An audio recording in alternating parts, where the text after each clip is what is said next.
News from across the Federation, spanning the region and covering the globe. This is the KyssFM SKN News Now Evening Edition, your one true source for news. And now your presenter.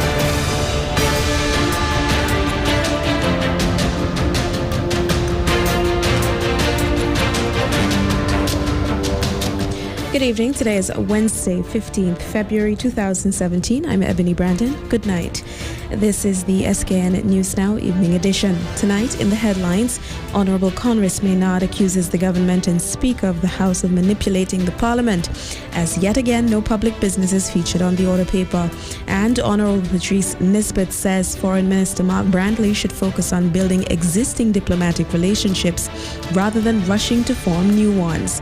Regionally, the Barbadian business community is calling for an end to the legal standoff disrupting operations at the Barbados Central Bank. And internationally, Democrats are calling for an investigation into information which may have been leaked to the Russians by former U.S. Defense Advisor Michael Flynn and Trump campaign aides. The details of these stories and more straight ahead.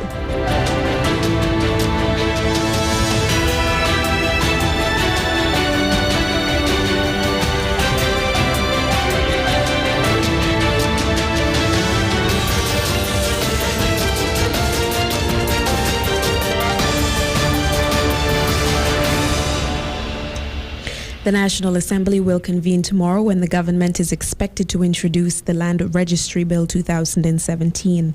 The Land Registry Bill of 2017 endeavors to establish a national land registry to provide for electronic searches, the preservation of records, and related matters. Upon completion, the land register will include all consolidated current and subsequent volumes of all registers which are kept in both St. Christopher and in Nevis. These include the Register of Titles, Condominium Register, and all other records registered under the Registration and Records Act, Vacation Plan and Timeshare Act, and the St. Kitts Peninsula District Plan Community Act. Some of the sections the Land Registry Bill 2017 will have to do with are the appointment of a registrar and the assistant registrars, duties and powers of the registrar, seal of registry, officers and indemnity, safekeeping and preservation of records, and converting the records to electronic format. Meanwhile, ahead of tomorrow's session of Parliament, the parliamentary opposition in St. Kitts and Nevis has accused the Timothy Harris-led Team Unity coalition of manipulating the National Assembly to give an illusion of democracy and transparency, when it is clearly only being used to parade and grandstand at payers' expense. In a statement this afternoon, a parliamentary representative for St. Christopher No. 3, Honorable Congress Maynard, said a notice for a National Assembly session set for Thursday, 16th February, like the first meeting held last month, has scheduled no public business on the order paper. We have received no notice of a meeting of the National Assembly slated for tomorrow, Thursday, 16th February 2017. This is the second meeting of the National Assembly for 2017. Both meetings had no scheduled public business on the order paper. The National Assembly has now been convened on 4 occasions with no scheduled public business. As a consequence, there has been no regular debate of matters promoting the interests of the people of St. Kitts and Nevis. It is obvious that there is no vision and no clear legislative agenda. This is totally unacceptable and undemocratic. He continued that the parliamentary opposition for St. Kitts Nevis Labour Party and One Nevis Reformation Party parliamentarians is of the view that the continued manipulation of the parliament is highly insulting to the people of St. Kitts and Nevis, who voted to send representatives to parliament to do their business.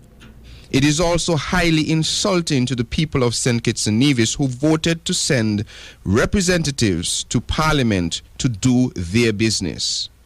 2 years on, and after 2 meetings of Parliament for 2017, there is still no Public Accounts Committee, no bill to restrict the powers of unelected senators, no Integrity Commission, no Integrity in Public Life Bill, no Freedom of Information Bill, no bill to abolish the Vesting of Certain Properties Act 2012, known as the Land for Debt Act, and no bill to transfer the SIDF money into the Consolidated Fund, to name a few, all of which we were promised would have been done in the first 100 days. Instead, Parliament is being manipulated to give an illusion of democracy and transparency when it is clearly only being used to parade and grandstand at taxpayers' expense. While the government, in collusion with the Speaker, perpetrates this fraud in order to silence the opposition, the people's business is being left unattended. Former Minister of Foreign Affairs Honorable Patrice Nisbet posits that the establishment of diplomatic relations is something that governments should approach strategically and with the single purpose of improving the quality of life of its people. At a recent government town hall meeting, current Minister of Foreign Affairs Honorable Mark Brantley reported that the Federation has established diplomatic relations with 13 new countries since February 2015, when the Team Unity administration came to power. Noting that the creation of new diplomatic relations is always necessary, Mr. Nisbet remarked that at this time it's more logical for the Ministry of Foreign Affairs to focus on strengthening the Federation's existing diplomatic relationships. The Ministry of Foreign Affairs and those in charge of the ministry, it would be better if they spent their time consolidating our existing relations with our traditional partners. For example, the OECS, CARICOM, and the EU. Of course, we have to deal with the fallout as a result of Great Britain exiting the European Union. These are matters that should be front and center on the plate of the Ministry of Foreign Affairs. Of course, yes, we would have to promote and foster relations with our non-traditional partners. But this has to be done in a very strategic manner so that it brings benefit and it promotes the national interest of St. Kitts and Nevis. We have to be able to use that leverage that will advance the issues that are relevant to the people of St. Kitts and Nevis. And up to yet, they have not demonstrated to us that by establishing these diplomatic relations, benefit will be down to the people of St. Kitts and Nevis. The former Foreign Affairs Minister pointed out that to date, tangible benefits of the new diplomatic ties to the people of St. Kitts and Nevis have not yet been observed. He is therefore questioning the urgency with which the government is pursuing the establishment of these new diplomatic ties. We have not seen an increase in development assistance. We have not seen an increase in technical cooperation. We have not seen an increase in international cooperation. We have not seen an increase in training and education for our people. And of course, there is no increase in terms of the promotion of trading relations between these countries.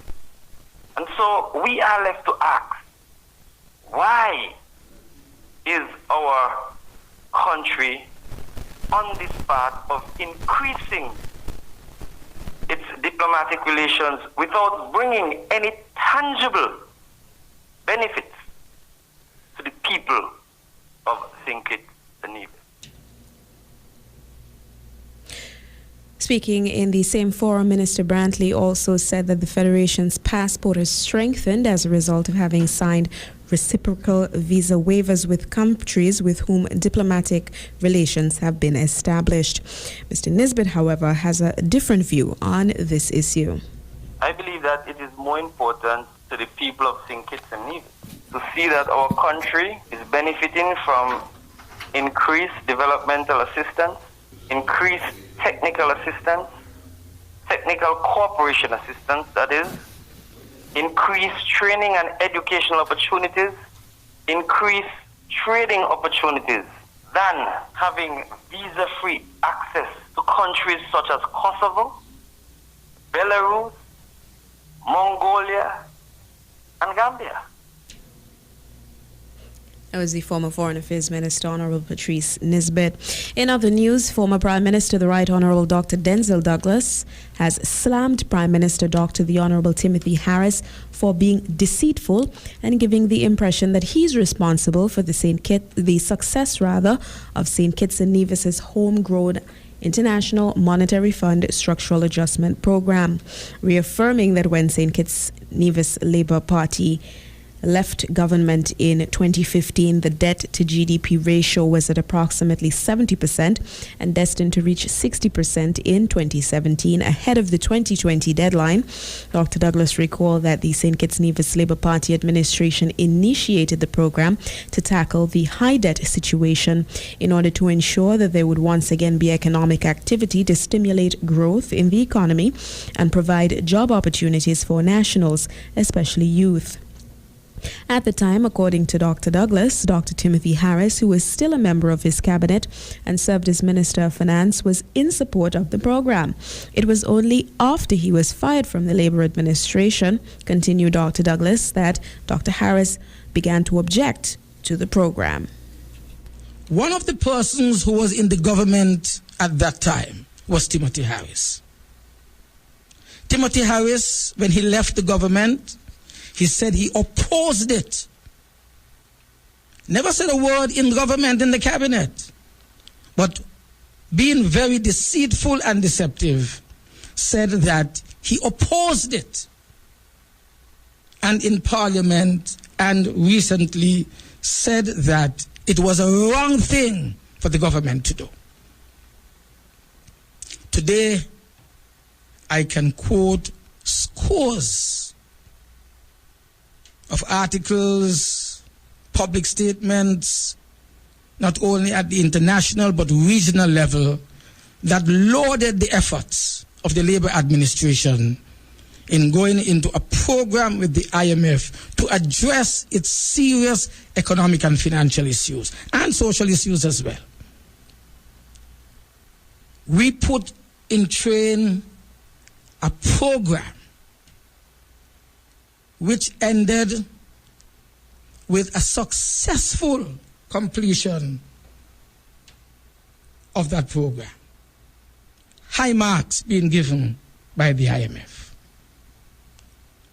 The debt situation that we left when I left office, it was just about 70% of GDP. Today we have a deceitful and lying Prime Minister trying to say to the nation that he paid off the IMF, a debt that the Labour administration left.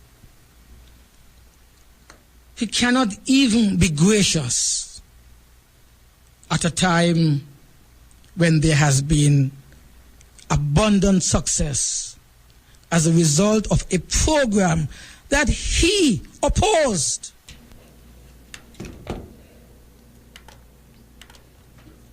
Dr. Douglas also expressed gratitude to a number of civil servants who committed to ensuring the success of the structural adjustment program, which resulted in the country's economic about-face. These included Ministry of Finance and Treasury employees, including former Financial Secretary Janet Harris, her successor Hilary Hazel, Sylvian Gums, Calvin Edwards, and Livy Bradshaw. I want to thank all of them in the Ministry of Finance. I don't thank Harris. Harris opposed what we were doing. They believed in it and pursued it. And they should be given the credit and not Dr. Harris, trying to grab everything for himself. Even something that he did not support, he's trying to grab the fruits of it. But the people of St. Kitts and Nevis are saying loudly and clearly that he is a failure and will continue to hold on to his zeros as the people hold on to their X's, and will exercise those X's at the right time. Following the severe financial and economic crisis in 2008, St. Kitts and Nevis, after pursuing the 3-year IMF program, achieved a 7% growth rate in 2013 and 6% in 2014. The growth rate has been lauded by the Eastern Caribbean Central Bank, the Barbados-based Caribbean Development Bank, and the Washington-based International Monetary Fund and World Bank, United Nations, the Economic Commission for Latin America and the Caribbean and Commonwealth. Since taking office, the growth rate has taken a nosedive under the Timothy Harris-led CCM PLP PAM coalition, registering 3.5% in 2015 and an estimated 3% in 2016. Education reform may not top the list of priorities for the Team Unity administration as government ministers continue to boast of the Federation's top quality education system. Premier of Nevis, Honorable Vance Amory, speaking at a town hall meeting in Nevis on Monday, stated that the St. Kitts and Nevis education system overall ranks right at the top in the OECS. Nothing is worse than when we say of our system, we're not preparing people for work. That's not true. In terms of people having access to good quality education, St. Kitts and Nevis ranks right at the top in the OECS. Governments, ministers in the OECS ask us, well, how do we do it? And they're now trying to play catch up. We are ahead of the game. And the beauty is we are small. So we can take advantage of our smallness and get the best out of what we offer to you, our students and our people generally. And it's not just academic training. Every high school, every primary school, at least in Nevis, and I know in St. Kitts the minister is working on that, has computer labs. So our children should be computer literate. Every single one of them. The high schools have access to technical wings, woodwork, masonry, electricity, electronics, carpentry, auto mechanics. All of that training could be accessed and begun to prepare you for whatever you want to do. Cooking, if you want to be a chef, you can start in the high school. All of it is there. While the quality of education given the resources available may not be in question, an increasing number of the educators in the country in particular have reached the consensus that the Federation's education system and the curricula being taught require extensive revision and updating. Additionally, career educators have expressed in several forums, including on social media, that the training provided to local teachers is very limited in scope as they are not adequately trained to accommodate different learning styles and the varied abilities and needs of children. Technical staff added the cable down tools for a third day of industrial action today over a dispute with management concerning salary increases as well as other issues. Their industrial action has not affected programming to date. Employees part of the company's management team are also up in arms because a family member of the chairman of the board has been hired to understudy an expatriate. A local media house reported on Tuesday that several workers at the head office located at Bugley's turned up to work on Monday and Tuesday but staged a sit-in. Staff at the office on Keon Street in Bastille are carrying out normal duties. The media house further disclosed that staff has learned in December that the board appointed by the government of Prime Minister Dr. the Honorable Timothy Harris approved a substantial increase for its members, while, according to one employee, staff have not received an increase in salary in about 9 years. The government is the majority shareholder in the 35-year-old company. The staff wrote to the board on January 17th this year, listing a number of concerns the workers wanted to have addressed, including varying degrees of salary increases across the different pay scales within the company and the reinstatement of the loan facility for employees. The board met with employees last Thursday and asked that they be given until March 31st to respond to the employee requests. However, The employees are not satisfied that their concerns, which they say have been raised with the board over the years, are being addressed. While the board did meet briefly with employees on Monday this week, the industrial action continues and is expected to continue until there is some resolution of the issues. To date, the industrial action has not affected the cable company's operations. However, this morning, the cable confirmed that there was an island-wide outage of internet service.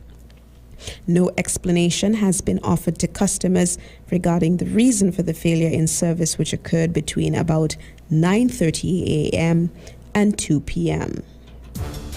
Still to come in regional developments, the 28th Intersessional Meeting of CARICOM Heads of Government convened today in Ghana. We've got the details in a moment.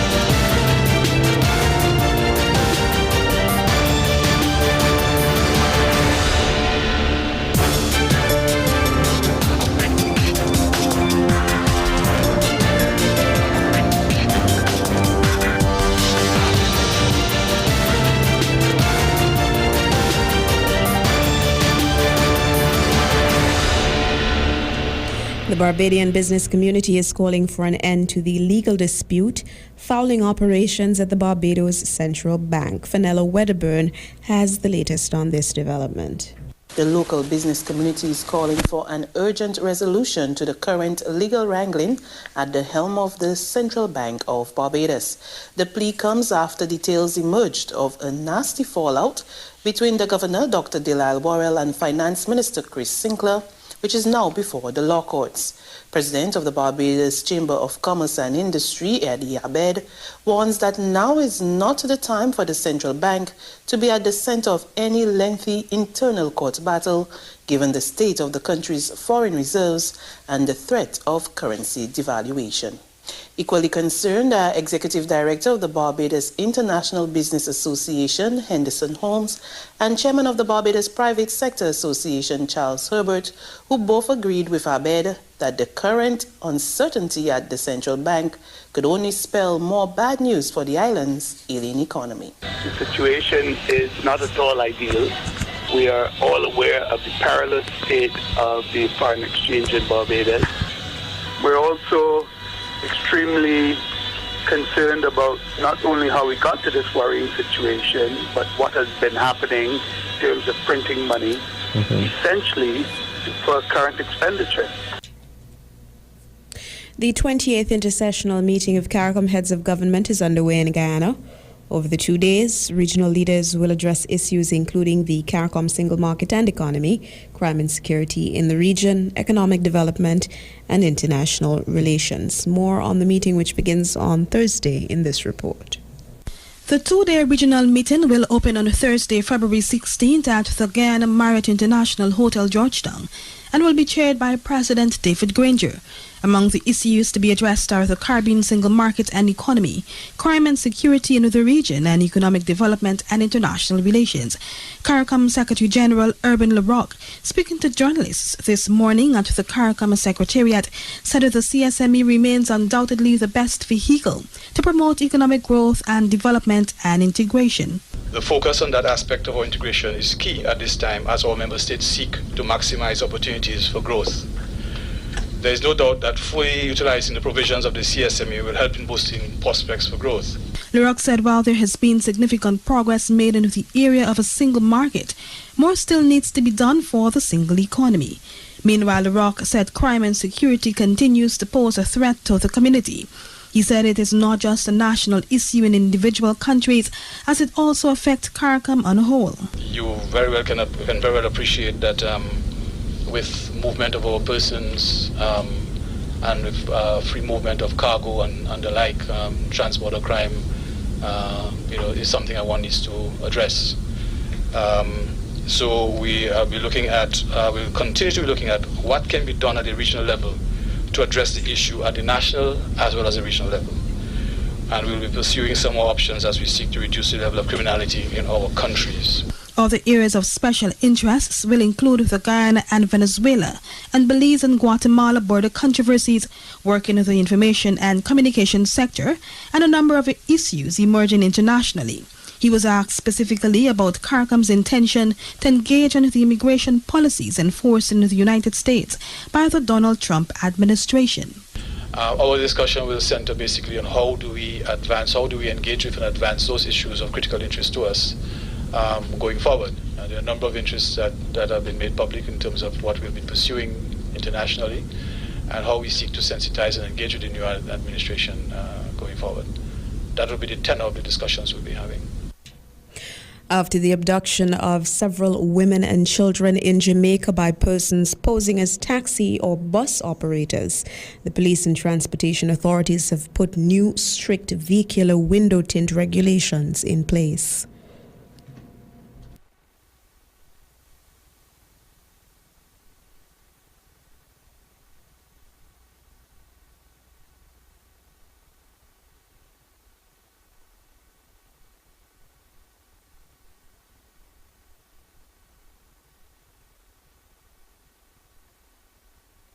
Transport Authority and the police are currently enforcing legal provisions mandating the removal of tint from public passenger vehicles.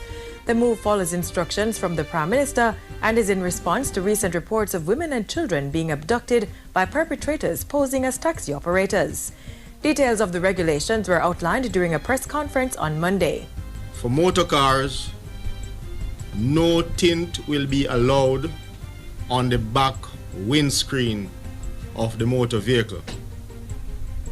No tint will be allowed on the two front doors, that is the driver's door or glass, and that of the passenger.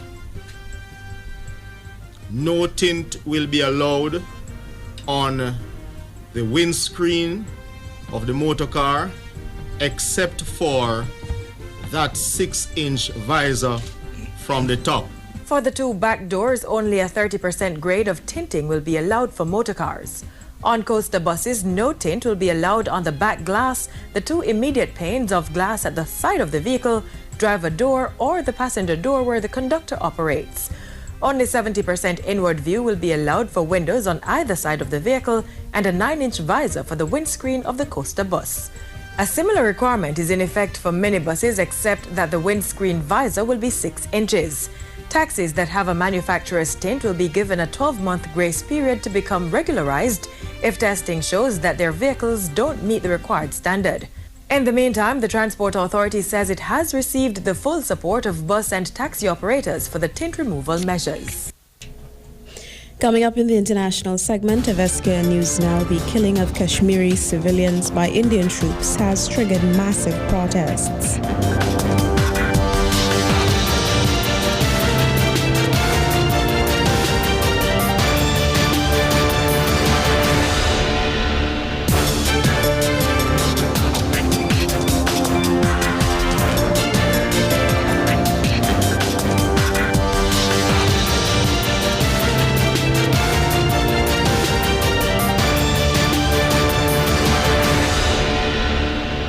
There's more chaos coming out of Donald Trump's administration after his security advisor Michael Flynn was forced to step down over Russia-related allegations. U.S. Senate Democratic leader Charles Schumer has called for an investigation into potential criminal violations. Kimberly Hawkett reports. Fantastic. Thank you. Well, thank you. In his first public appearance since the resignation of his national security advisor Michael Flynn, President Donald Trump dodged reporters' questions about the controversy. Instead, Trump turned to Twitter, tweeting what he thought the media should be reporting. The real story here is, why are there so many illegal leaks coming out of Washington?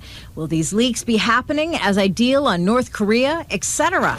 It was those leaks from 9 intelligence officials to media outlets that led to revelations Flynn had conducted potentially illegal diplomatic business as a private citizen. Flynn, in a just-released interview, insisted his communications with the Russian ambassador, Sergei Kislyak, broke no laws. If I did, believe me, the FBI would be down my throat. My clearances would be pulled. There were no lines crossed. The White House says its lawyers investigated and determined Flynn's actions were not illegal, but instead unethical. We got to a point not based on a legal issue, but based on a trust issue, where the level of trust between the president and General Flynn had eroded to the point where he felt he had to make a change. Flynn is the third member of Trump's campaign or administration to resign over Russia-related allegations. His departure comes one day before a government ethics office informed the White House its top advisor, Kellyanne Conway, should be disciplined for promoting from the White House briefing room a clothing line for the president's daughter, Ivanka. Go buy Ivanka's stuff. Critics say the increasing ethics allegations risk credibility and national security. The whole environment is one of dysfunction in the Trump administration. Currently, the House Intelligence Committee is looking into alleged Russian meddling in the U.S. election. There are calls to broaden the scope of that investigation, but a top House Republican says there's no need for a wider probe. I'm not going to prejudge circumstances surrounding this. I think the administration will explain the circumstances that led to this. The Intelligence Committee has been looking into this thing all along, by the way, just involvement with respect to Russia. Despite claims by this White House that this is an issue of trust and not of breaking the law, top congressional Democrats are calling for an independent commission to investigate definitively whether or not this White House has ties to Russia, now dictating its actions and policy. The killing of civilians has provoked violent protests in Indian-administered Kashmir. Tension is high following gun battles between rebel fighters and Indian troops. Carolyn Malone reports. Protesters defy soldiers in Indian-administered Kashmir. They're demanding the Indian Army release its grip on their country. This show of anger was in the region's largest city of Srinagar. Other protests were held in the districts of Pulwama and Kulgam. This protest is because many people in Kulgam have been injured and many innocents have been killed.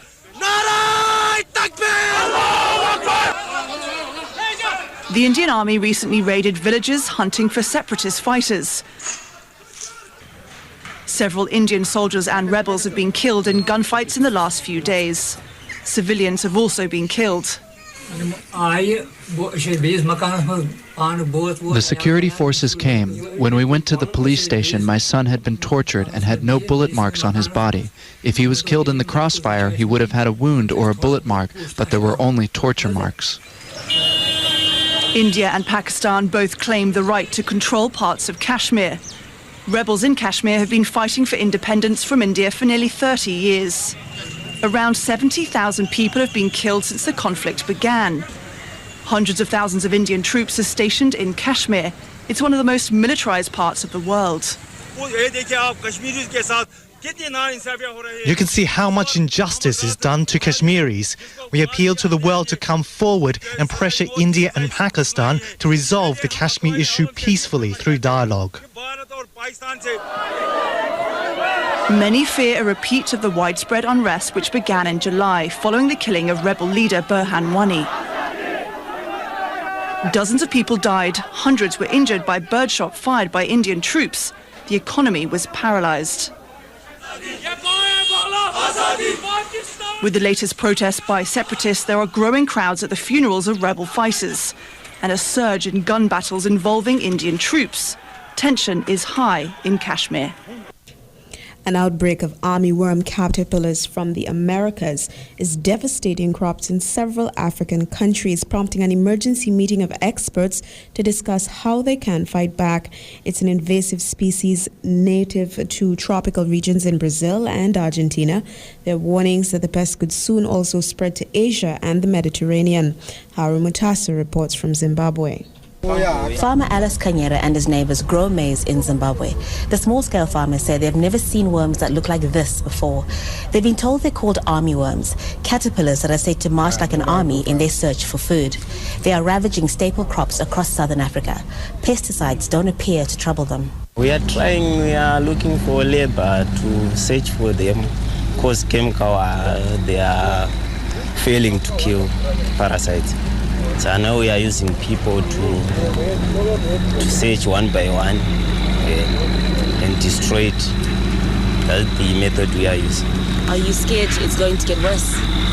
Yeah, it is going to get worse. Because we don't know where these worms are coming from. UN experts believe the armyworm infestation began in neighboring Zambia before moving here to Zimbabwe and other countries.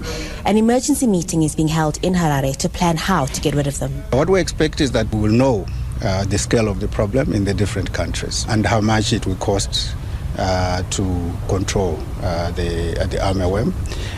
We also expect that the countries will have a coordinated approach on how they can control this worm now and in the future. Zimbabwe's Agriculture Department says armyworms have been found in most provinces of the country.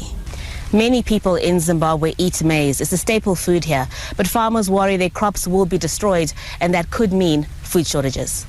The armyworms also devour wheat, millet and rice, important crops in southern Africa. The 3-day meeting in Harare is roughly 100 kilometers away from Alois. He says if he doesn't get help soon, his family will be in financial trouble. He and many other farmers here urgently need someone to tell them how to kill these invading pests for good.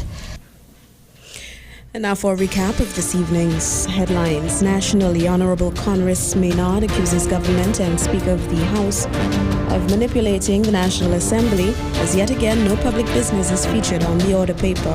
And Honorable Patrice Nisbet says Foreign Minister Mark Brantley should focus on building existing diplomatic relations rather than rushing to form new ones. Regionally, the Barbadian business community is calling for an end to the legal standoff, which is disrupting smooth operations at the Barbados Central Bank. And internationally, Democrats are calling for an investigation into information which may have been leaked by former U.S. Defense Advisor Michael Flynn and Trump campaign aides. Still to come this evening, Sports Zone.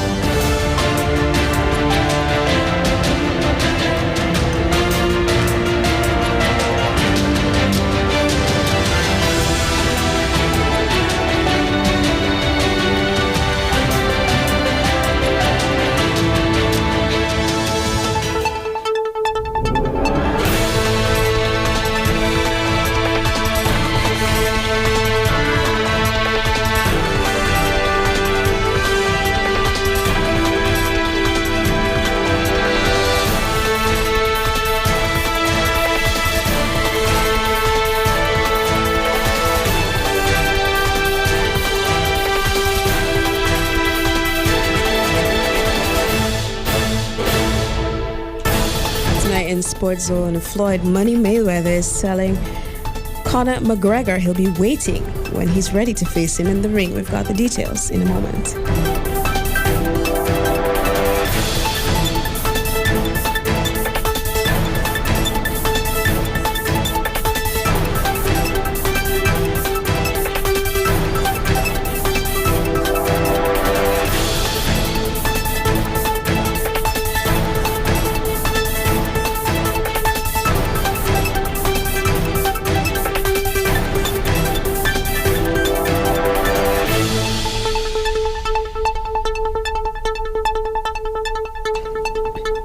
There's been lots of talk about whether Floyd Mayweather would leave retirement to take on Irish UFC superstar Conor McGregor. Rumors have also been floating that an agreement has already been arrived at, but Mayweather denies this. In January, Mayweather told ESPN he had offered McGregor $15 million to face him in the ring. McGregor, 28, has never fought a professional boxing match and has said he wants $100 million to fight Mayweather. McGregor's boxing license was granted by the California State Athletic Commission in December, allowing him to box in the U.S. state. However, he's under contract with the UFC, and any potential fight with Mayweather would require approval from the body. UFC President Dana White has said he would pay each fighter $25 million, but on Tuesday he told the Los Angeles Times no deal is even close to being done. With Mayweather, 39, saying he's ready when Conor is, and without the red tape to go through that Conor has, ESPN's Stephen Smith says it's really up to Conor to sort his situation out so that the bout can become a reality. People were treating it like I reported that a deal was done. Floyd Mayweather specifically said nothing was done, which is what I said. He's confident because he's reached a point where he has said, I'm doing this. I'm ready to fight. The difference is I'm my own boss. You are not. I'm the A team. You are not. Conor is going to talk back and forth. Floyd is going to talk back and forth. But in the end, what this comes down to is whether or not Conor McGregor and those boys with the UFC, including Dana White, are going to sanction this getting done. The Nevada State Athletic Commission knows about this. They don't seem to have a problem with it. Floyd certainly doesn't have a problem with it. And from the people that I've spoken to, regardless of what Dana White says, of course the deal is not done or anything like that. But the opportunity, if it presents itself and it works for all parties, they're certainly not going to stand in the way of Conor McGregor making this fight happen. But it really is about them. It's not about Floyd, because Floyd is standing still. And his whole thing is, I'm ready when you are. What you gonna do? You chirping. You talking. But I'm my own boss. I don't have to answer to anybody. You do. I'm ready to do this. So speculation as to whether or not Floyd wants to do this needs to come to an end. He was on this show. He said it. He said it to other folks. He said it to me Saturday. He's willing to do it, but under no circumstances did he give any indications that it's done, because Conor seems to be acting like he's the A-lister. He's the one that gets in a position to make demands. And all I would say to that is, evidently, you're not accustomed to doing business with Floyd Money Mayweather. The future of the NBA may not lie with big money names and flamboyant owners, but with good team drafts, smart and sometimes hands-off leadership by owners, and a little bit of luck. Max Kellerman explains why New York Knicks owner James Dolan should take a page out the book of the San Antonio Spurs owner Peter Holt. Spurs beat the Pacers the other night in Indiana, ensuring a record 20th consecutive winning season. And there's a relevant lesson in that win and that streak. The lesson's about luck. The 97 Spurs finished third worst in the league, but got lucky, won the draft lottery, and with it, Tim Duncan, which is one of the luckiest breaks in NBA history. And then the Spurs owner, a man whose name you don't know, did something amazing. He let extremely skilled basketball people make something out of his good fortune. R.C. Buford and Greg Popovich found Tony Parker and Manu Ginobili well down in the draft order and acquired Kawhi Leonard in a draft day trade, installed systems at both ends of the floor, and here we are 5 chips later.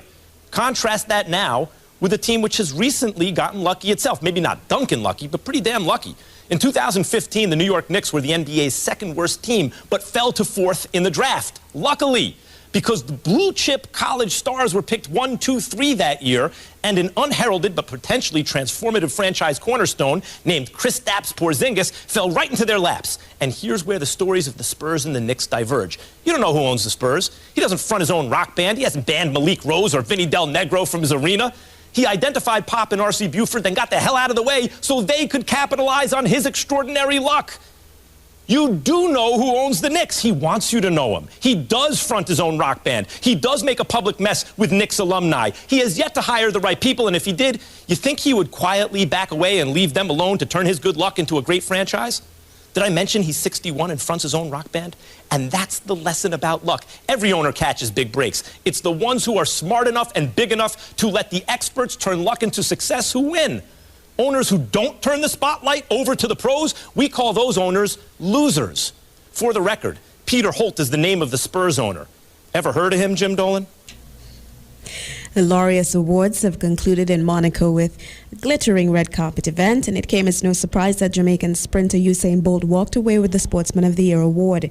This is his 4th Laureus Award. His win comes at the end of an incredible 12 months, which saw him snag 3 gold medals at the 2016 Rio Olympics. Speaking with reporters last night, Bolt says after he hangs up his running shoes, he is considering pursuing football. For me, I'm just trying to change. I'm just trying to go. I'm trying to move in that new direction. I've always said I wanted to play soccer and football, so that's something that I really would try to play and to dominate. So we'll see what happens. And that wraps up this evening's edition of SKN News Now. On behalf of the team here at KyssFM, I'm Ebony Brandon, wishing you a very pleasant evening. Goodbye.